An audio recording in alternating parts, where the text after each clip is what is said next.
Amém? Dá uma respirada, né? Isaías, capítulo 9, eu convido você a abrir a sua Bíblia.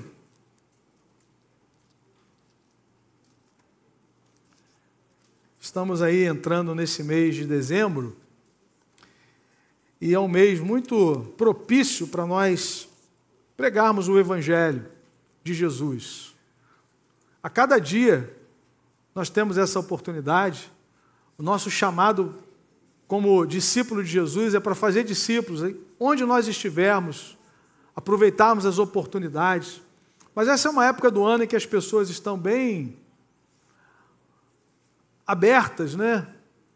Querendo ou não, mesmo com essa conotação comercial que nós temos nessa altura do ano, nós temos uma oportunidade de falar do grande milagre que acontece na encarnação de Jesus.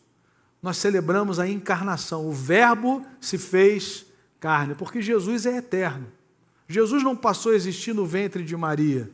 Ali é o milagre da encarnação, é o mistério da encarnação. Aquele que foi manifestado na carne, como Paulo diz a Timóteo. Então nós temos a oportunidade de refletir, e a palavra de Deus nos fala sobre essa realidade de uma forma abundante, e nós precisamos estar conscientes da importância da encarnação, aquilo que o Senhor nos deu na pessoa do seu Filho amado. Então eu convido você a abrir comigo Isaías, capítulo 9, um texto muito conhecido, e durante esse mês nós vamos estar refletindo sobre esse tema, sobre a encarnação, sobre a vinda de Jesus, sobre o propósito da vinda do Senhor, enfim, sobre o Evangelho. Nós vamos ler de 1 a 7, ok? Tinha colocado de 6 a 7, mas vamos começar no verso 1. A palavra de Deus diz assim: Contudo, não haverá mais escuridão para os que estavam aflitos. No passado, ele humilhou a terra de Zebulon e de Naftali, mas no futuro honrará a Galiléia dos gentios, o caminho do mar junto ao Jordão. O povo que caminhava em trevas viu uma grande luz. Sobre os que viviam na terra da sombra da morte, raiou uma luz. Fizeste crescer a nação e aumentaste a sua alegria. Eles se alegram diante de ti, como os que se regozijam na colheita, como os que exultam quando dividem os bens tomados na batalha. Pois tu destruíste o jugo que os oprimia, a canga que estava sobre os seus ombros e a vara de castigo do seu opressor, como no dia da derrota de Midian. Pois toda bota de guerreiro usada em combate e toda veste revolvida em sangue serão queimadas como lenha no fogo, porque um menino nos nasceu, um filho nos foi dado, e o governo está sobre os seus ombros, e ele será chamado Maravilhoso Conselheiro, Deus poderoso, Pai eterno, Príncipe da paz. Ele estenderá o seu domínio e haverá paz sem fim sobre o trono de Davi e sobre o seu reino, estabelecido e mantido com justiça e retidão, desde agora e para sempre. O zelo do Senhor dos Exércitos fará isso. Amém, querido? Louvado seja Deus. Embora essa passagem tenha um contexto imediato, inicial, mas de uma maneira mais ampla, nós vamos entender a profundidade dessa profecia quando nós lemos o Novo Testamento. Especialmente quando você abre a sua Bíblia no Evangelho de Mateus, no capítulo de número 4, quando essas palavras são repetidas, quando essa verdade da encarnação do Verbo, de Deus enviando o seu Filho para pisar esse planeta, chegando de uma maneira tão simples em Belém, na cidade de Davi, conforme a profecia de Miqueias, no capítulo 5, e ali estava o plano de Deus para resgatar o seu povo pecador e miserável. Por mais inesperado que esse plano pareça, na verdade é algo que Deus predisse séculos antes. Isaías viveu cerca de 750 anos antes de Cristo. e ele é considerado um profeta evangelístico, né? Ele fala de Jesus de uma maneira muito incisiva. Quantas citações nós temos de Isaías no Novo Testamento, especialmente por Mateus, que foi separado por Deus para se dirigir aos judeus que estudavam as profecias, e aí nós temos ali várias vezes aquela citação: tudo isso aconteceu para que se cumprisse conforme o profeta Isaías. O relato bíblico da rebelião dos nossos primeiros pais lá no Éden não somente apresenta o exílio do homem longe de Deus por sua trágica escolha, mas também nesse terrível episódio há uma esperança proclamada na promessa de redenção. Gênesis capítulo 3, no versículo 15, é o chamado proto-evangelho, a primeira vez que a esperança aparece no meio daquele caos. Deus dizendo que enviaria alguém descendente da mulher, que iria esmagar a cabeça da serpente. Apesar da rebelião dos nossos pais, Deus havia determinado derramar sua graça sobre eles e sobre as nossas vidas também. E isso se torna real na vida, através da vida do Senhor Jesus Cristo. Isaías então falou de um filho que nasceria, de um filho dado. Eu gosto dessa expressão do versículo 6, um menino nos nasceu, um filho nos foi dado. Coisa maravilhosa. E eu queria nessa manhã abordar pelo menos 3 aspectos determinantes nessa grande promessa divina de resgatar o seu povo através do seu filho. O primeiro destaque é a singularidade do filho que Deus nos deu como resgate. Vejam a descrição no verso 6, um menino nos nasceu, um filho nos foi dado, o governo está sobre os seus ombros. E vejam como ele será chamado, maravilhoso conselheiro. Maravilhoso é um termo utilizado para Deus no Antigo Testamento. Quando Deus se revela através do seu anjo, do anjo do Senhor, do Cristo pré-encarnado aos pais de Sansão, aparece essa expressão: por que perguntas pelo meu nome que é maravilhoso? Maravilhoso é aquele que opera maravilhas, é aquele que é glorioso, ele é maravilhoso conselheiro, ele tem o conselho eterno, ele tem a palavra, ele é a própria palavra, ele é a verdade de Deus que nos liberta, é ele. João vai dizer que quando Jesus se manifestou, ele veio trazendo graça e verdade. Graça e verdade. O Verbo se fez carne e habitou entre nós, e vimos a sua glória, glória como do unigênito do Pai, cheio de graça e de verdade. Essas duas realidades são inseparáveis. A graça nos fala do favor de Deus, a verdade nos confronta de que nós somos pecadores e que nós não poderíamos mudar a nossa história. O texto é muito claro ao dizer que o povo que andava em trevas, o povo que viu grande luz na manifestação de Cristo, era um povo que andava em trevas. O versículo 2, o povo que caminhava em trevas, sobre os que viviam na terra da sombra da morte, é a nossa vida, é a nossa história. Marcados pelo pecado, dominados pelo pecado, Jesus diz: todo aquele que comete pecado é escravo do pecado, mas se o Filho vos libertar, verdadeiramente sereis livres. Irmãos, que boa notícia! O povo que vivia nas trevas, a esse povo resplandeceu a luz. Isaías diz: quando isso acontece? Por que que isso acontece? Porque um menino nos nasceu, um filho nos foi dado, louvado seja Deus. Esse menino, maravilhoso conselheiro, ele é Deus. Olha a natureza dele, ele é Deus forte, ele é Deus poderoso. É uma dupla natureza, ele é homem, gerado num ventre materno, mas ele é concebido pelo Espírito Santo. O menino é Deus homem. É o Filho de Deus, é o Deus encarnado. é a maior dádiva do céu, a maior bênção de Deus, o melhor de Deus já veio. O maior dom que Deus poderia nos dar foi o seu Filho amado e perfeito, querido. Louvado seja o nome do Senhor. Isaías diz, Ele é Pai eterno. Ele é eterno. Como o Pai é eterno, como o Espírito é eterno, Ele é eterno.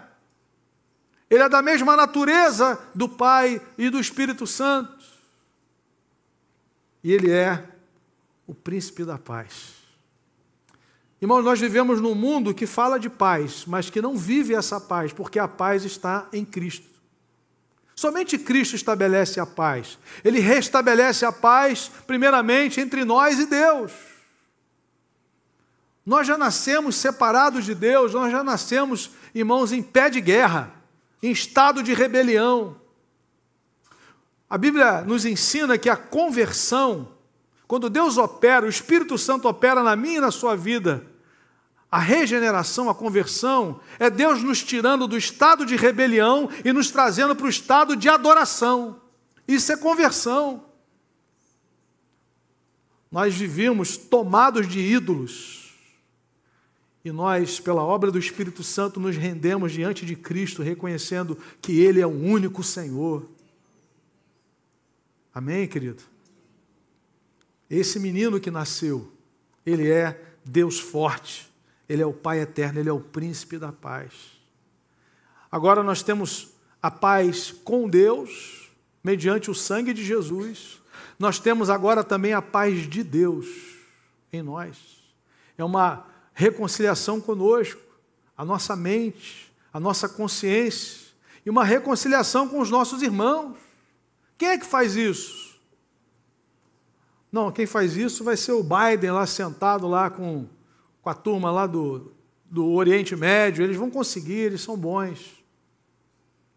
Meu irmão, ainda que haja um acordo de paz, e a Bíblia nos aponta que isso vai acontecer, é uma falsa paz.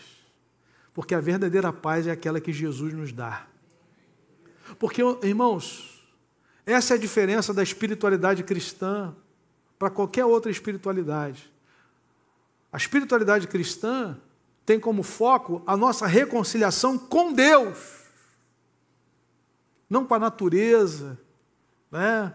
Há pessoas que praticam religiões, o sujeito abraça a árvore e diz, essa árvore é o meu Deus. Aí depois de muita coisa na cabeça já, né? Muita fumaça, né? Então, são reconciliações, é o sujeito que se reconecta com os cristais, ele se reconecta com os animais, mas, irmãos, o Evangelho nos reconcilia com Deus. Essa é a diferença da espiritualidade cristã. A espiritualidade cristã está fundamentada em quem Jesus é e naquilo que Ele fez. Essa é a diferença. Não é você que vai até o Senhor através de sacrifícios, através de peregrinações, através de autoflagelamento, através de jejuns intermináveis, intermitentes, né? Mas é o Filho que veio ao teu encontro. O Filho do homem veio buscar e salvar o perdido. Esse é o princípio de Deus, do reino de Deus. A cidade do homem e a cidade de Deus, Agostinho falava sobre isso. A cidade do homem é nós vamos fazer uma torre até os céus, nós vamos fazer, para que o nosso nome seja célebre. Deus confunde a linguagem.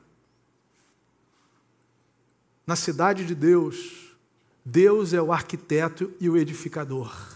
Não sobrou nada para você e nem para mim. Ele é o arquiteto e Ele é o edificador. Ele planejou e Ele executou, porque Ele não divide a glória dEle com ninguém. Nosso querido Gabriel falou muito bem sobre isso na semana passada. Porque dEle, por Ele e para Ele são todas as coisas. Amém, querido? Então, a primeira realidade importante é a singularidade do Filho que Deus nos deu como resgate. Ele é único, Ele é maravilhoso conselheiro, Ele é Deus forte, Ele é o Pai da eternidade, Ele é o príncipe da paz, Ele seria o Salvador, Ele é o Salvador para um povo que não merecia, mas que precisava desesperadamente. Um povo que andava em trevas. É assim que nós andávamos. Paulo diz aos Efésios: nós andávamos sem esperança, sem Deus no mundo, alheios às alianças de Deus, distante de Deus. Mas Ele é a nossa paz. Ao Senhor agradou moê-lo. O castigo que nos traz a paz estava sobre Ele. A paz que eu e você temos em Cristo custou a vida dEle, o sacrifício dEle. Por isso Ele é incomparável. Ele é único. Amém, querido? Segundo destaque aqui a respeito desse menino, daquilo que ele veio fazer, é que o resgate prometido por Deus independe da condição espiritual do resgatado. Interessante isso, né? Embora o homem criado por Deus tivesse se rebelado contra ele, Deus planejou resgatá-lo enviando uma criança que se tornaria um rei eterno. A ênfase aqui não está na melhora daquele que precisava ser resgatado, porque esse que precisava ser resgatado andava em trevas. Por isso que é muito importante essa afirmação de que um filho nos foi dado. O verso 6 é muito claro: um menino nos nasceu, um filho nos foi dado. Ou seja, não é a pessoa que precisa ser resgatada que mereceu, porque demonstrou aqui algumas melhoras, né? Deu umas indicações que agora ele vai acertar a vida dele. Não, o menino nos foi dado, porque nós andávamos em trevas. A nossa condição espiritual é de morte, é de falência. E nós não tínhamos nenhuma possibilidade de mudarmos a nossa vida, porque há uma inclinação natural para o mal, querido. Você vai no mercado, você vê aquele menininho bonitinho, cheirosinho, camisa bonita, tem aquele papagaiozinho, né, aquele bichinho lá bonito, caro, que o pessoal aí gosta, periquito, sei lá qual é o nome daquilo. Não é titular não, é a outra, né? Agora o time bonitinho, camisa bonitinha, daqui a pouco dá um tapa na cara do pai, né? É um Adãozinho, é um Adão que está sendo formado ali, cheirosinho, bonitinho, faz gracinha, faz beicinho, chora, faz pirraça. Aí vai crescendo, vai para a escola, não quer dividir o brinquedo com ninguém, né? Tem lá a tarde do brinquedo, que coisa maravilhosa. Ele pega e quebra dos outros e fica só com o dele, ninguém mexe no dele. É um Adão, o Adão que está ali, ele vai crescendo. Esse Adão vai crescer, vai virar um adolescente, vai ficar num universo só dele, intransponível. Esse Adão vai continuar crescendo, vai virar um jovem, vai para a universidade, e daí por diante. Porque, irmãos, há uma condição que nos torna incapazes de mudarmos a nossa vida: nós somos pecadores. O Evangelho nos coloca de joelhos diante da cruz. Se você não quer ser humilhado, não seja cristão. Se você quer ser alguém que está sempre no centro de tudo, não seja cristão. Porque Jesus falou que aquele que não vier após mim, tomar a sua cruz e morrer para si mesmo, não pode ser meu discípulo. Não sou eu que estou dizendo isso, não. Pô, fui para a igreja, o pastor disse que eu não posso ser cristão. Por você mesmo, não. É impossível, querido. Como é que é possível alguém amar a Deus acima de todas as coisas e o próximo a si mesmo, sendo um amante de si mesmo? Se não houver uma obra do Espírito Santo na sua e na minha vida, isso é impossível. A nossa vida vai girar em torno dos nossos interesses. Paulo chama isso aos filipenses de os inimigos da cruz. Paulo diz: só pensam nas coisas terrenas. O seu Deus é o seu estômago. Filipenses 3. Se o Espírito Santo não operar no meu coração, na minha mente, na sua vida, trazendo a vida de Deus, fazendo o nosso espírito ser regenerado, nós continuamos sendo os senhores da nossa vida. Mas graças a Deus pela obra de Cristo, graças a Deus pela obra do Espírito Santo, o lavar regenerador e renovador do Espírito Santo. Isaías diz: um menino nos nasceu, um filho nos foi dado. É a maior de todas as promessas. Um filho nos foi dado. Deus não providenciou uma religião nova. Deus nos deu o seu Filho. O Senhor nos chama para seguirmos o seu Filho, adorarmos o seu Filho, crermos no seu Filho, testemunharmos do seu Filho, fazê-lo conhecido na história. Em nome de Jesus. A ênfase do profeta ao declarar que um Filho nos foi dado, retira do pecador qualquer mérito. O foco está na generosidade de Deus. A mesma registrada em João 3,16, Romanos 5,8, em toda a Bíblia. Deus prova o seu amor para conosco em que Cristo morreu por nós, sendo nós ainda pecadores. Um Filho nos foi dado. Não esperou o pecador dar uma melhorada, uma maquiada. Não. Sendo ainda pecadores, Deus entrega o seu Filho amado. Ele dá o seu Filho, a generosidade de Deus. É o foco aqui, quando Isaías diz, um Filho nos foi dado. Não há troca, não há mérito, é simplesmente a bondade, a fidelidade, a misericórdia do Senhor. Amém? E o terceiro aspecto que eu gostaria de compartilhar nessa manhã é que o Filho prometido de Deus, além de ser o resgatador, ele também é o Rei eterno. Interessante que no verso 6 ele termina dizendo que ele é o príncipe da paz. É aquele que nos reconcilia com o Pai, que nos torna aceitáveis diante do Senhor pela sua justiça, plena justiça. Mas no versículo 7, esse menino é apresentado como rei.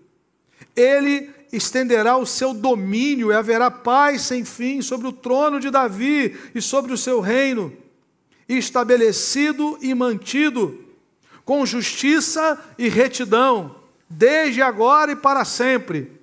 O zelo do Senhor dos Exércitos fará isso.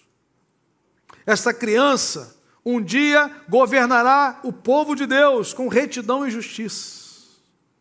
Aleluia!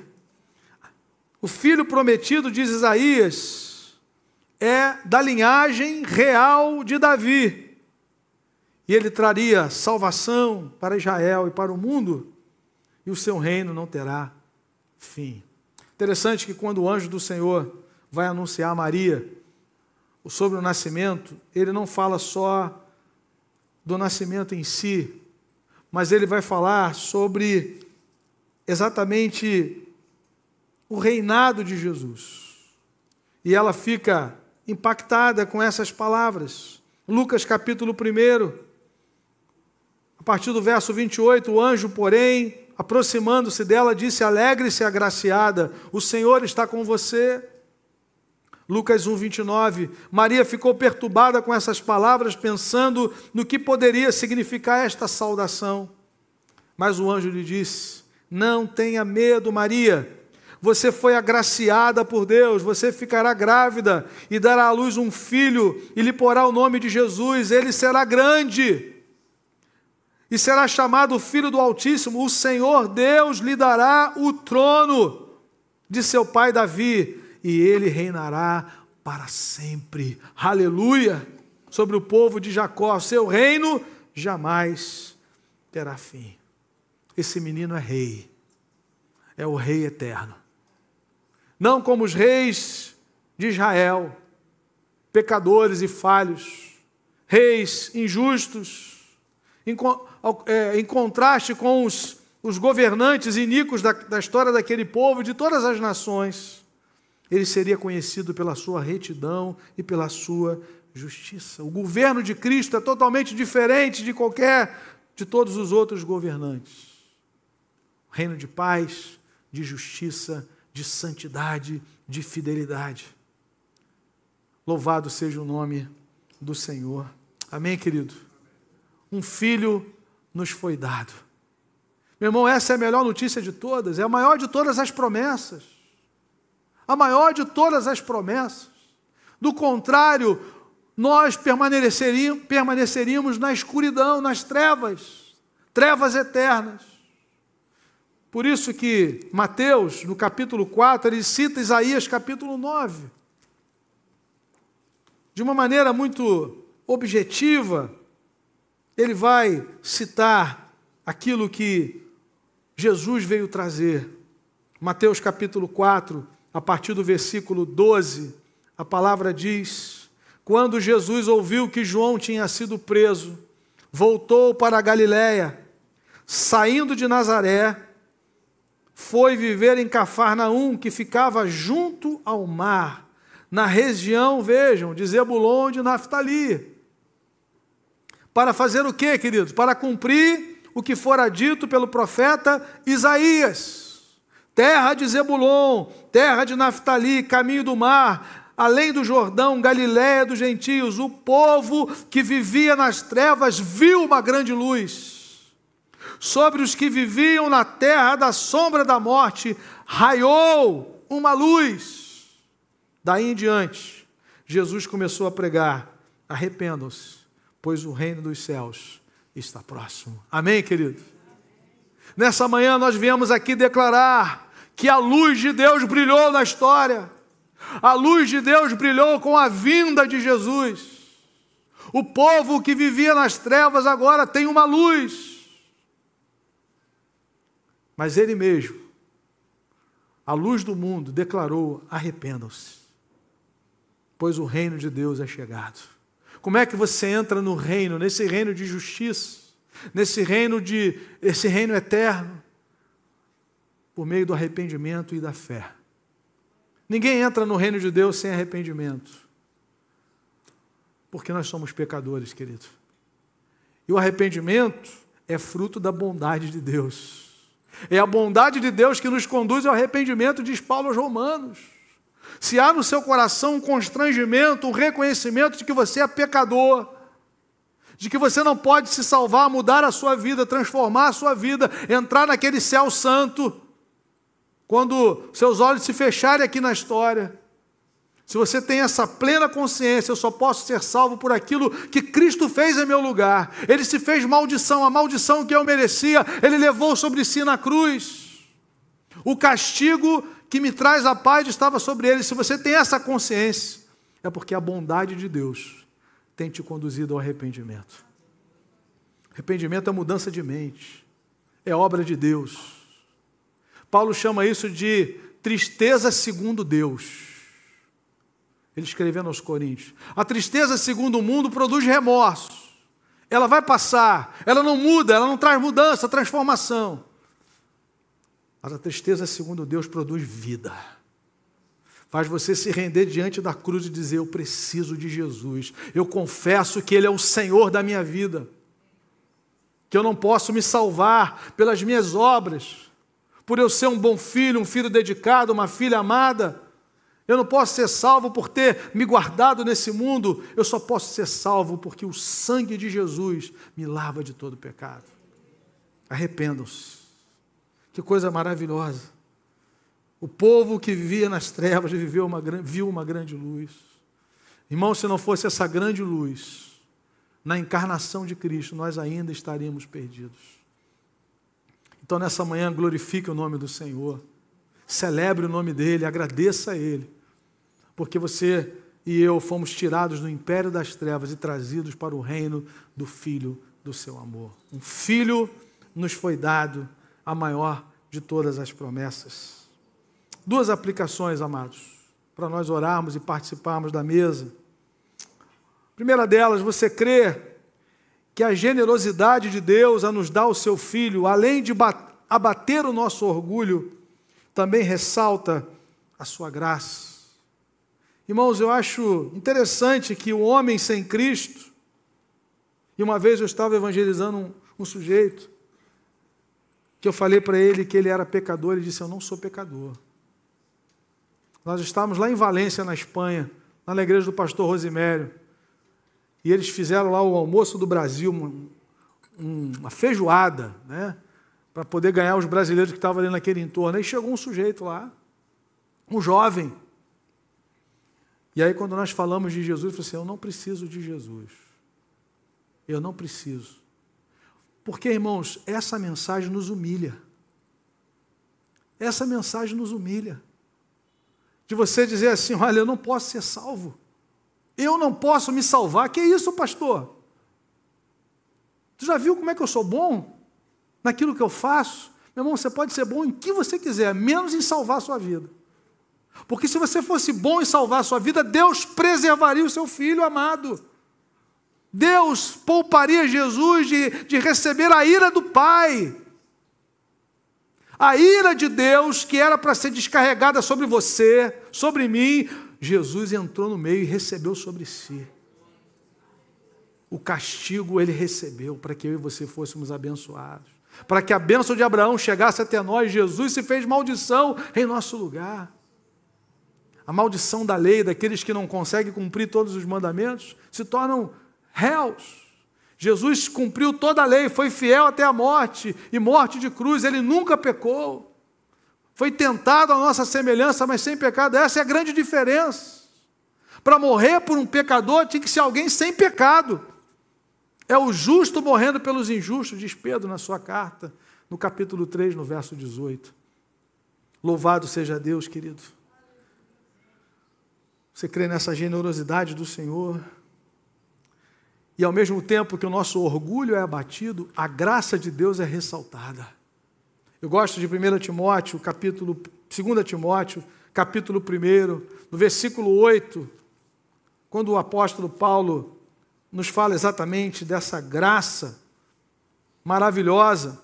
Ele diz, 2 Timóteo 1, 8 a 10, portanto, dizendo a Timóteo, não se envergonhe do testemunho do Senhor, nem de mim que sou prisioneiro dele, mas suporte comigo os meus sofrimentos pelo Evangelho, segundo o poder de Deus, veja, que nos salvou e nos chamou com uma santa vocação, não em virtude das nossas obras, mas por causa da sua própria determinação e graça. Aleluia! Esta graça nos foi dada em Cristo Jesus desde os tempos eternos. Nos foi dada desde os tempos eternos. Deus não foi apanhado de surpresa no jardim do Éden, querido. A redenção já é eterna, ela já estava preparada antes da fundação do mundo.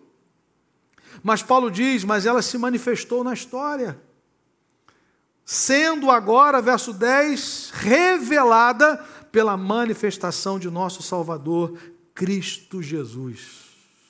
Ele tornou inoperante a morte e trouxe à luz a vida e a imortalidade por meio do Evangelho, por meio da sua obra. Louvado seja Deus. Sua própria determinação e graça. Por que eu e você somos salvos? Porque Deus nos chamou, nos salvou com uma santa vocação por causa da sua determinação e graça.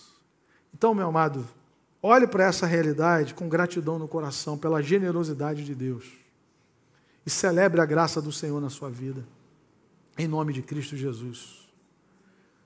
Em meio às adversidades, quais sejam que vamos atravessar na vida, nenhuma delas pode apagar aquilo que Jesus fez em nosso lugar. O que Satanás tenta fazer quando a gente passa por adversidades é tentar diminuir aquilo que Jesus fez, mas isso é impossível. Por isso que Paulo diz que nada pode nos separar do amor de Deus, porque o amor de Deus está em Cristo. O que Cristo fez não pode ser anulado por uma doença que você atravessa, por um desemprego, por uma falta de recurso. Nada disso pode apagar aquilo que Cristo fez definitivamente na minha e na sua vida. E nós estamos seguros nele, no amor dele, na graça dele e na obra dele, independente daquilo que venhamos a passar, em nome de Jesus. Segunda aplicação para nós orarmos. Você reconhece que ao receber a Cristo, o Salvador, está ao mesmo tempo se sujeitando ao seu governo como Rei e Senhor. Atos capítulo 2, versículos de 36 a 38, na pregação lá no Pentecostes. Pedro diz, esteja absolutamente certa toda a casa de Israel, que a esse Jesus que vocês crucificaram, Deus o fez Senhor e Cristo. Deus o fez Senhor em Cristo. E aí as pessoas disseram, Pedro, o que a gente faz agora? No verso 37 ele diz assim, arrependei-vos e cada um de vós seja batizado em nome do Senhor Jesus Cristo para a remissão dos vossos pecados, e vocês vão receber o dom do Espírito Santo. Louvado seja Deus. A promessa é para vocês e para aqueles que estão longe, aqueles que o Senhor ainda chamar. Bendito é o nome do Senhor. Aquele a quem vocês crucificaram, judeus juntado com o Império Romano, nada fugiu do plano eterno de salvação. Aquele a quem vocês crucificaram, Deus o fez Senhor e Cristo. Amém? Todo aquele que invocar o nome do Senhor será salvo. Jesus é o Senhor da sua vida. Aquele menino que nos foi dado,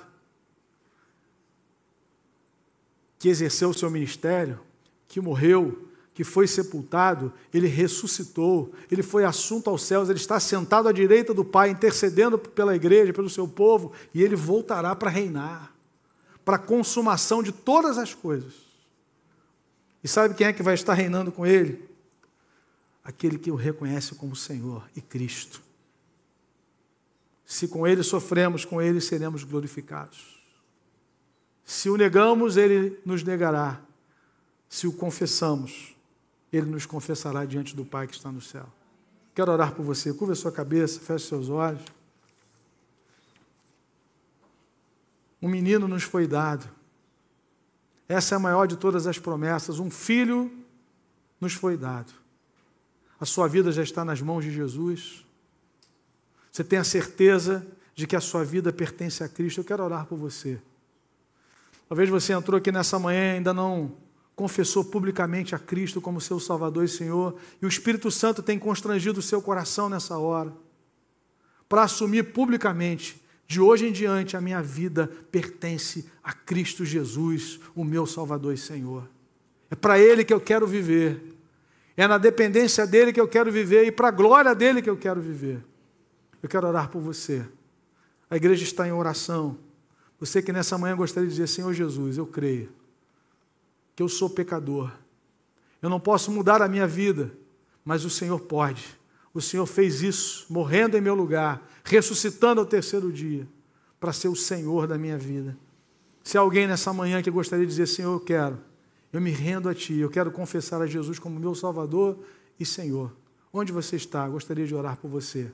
Se há alguém nessa manhã gostaria que você erguesse uma de suas mãos ou ficasse em pé, nós queremos orar pela sua vida, em nome de Jesus. Se o Espírito Santo tem falado ao seu coração, e você gostaria de tomar essa decisão nessa manhã, nós vamos orar. Deus abençoe.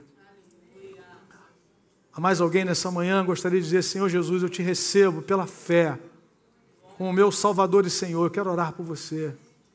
Em nome de Jesus, a igreja quer orar pela sua vida nessa hora.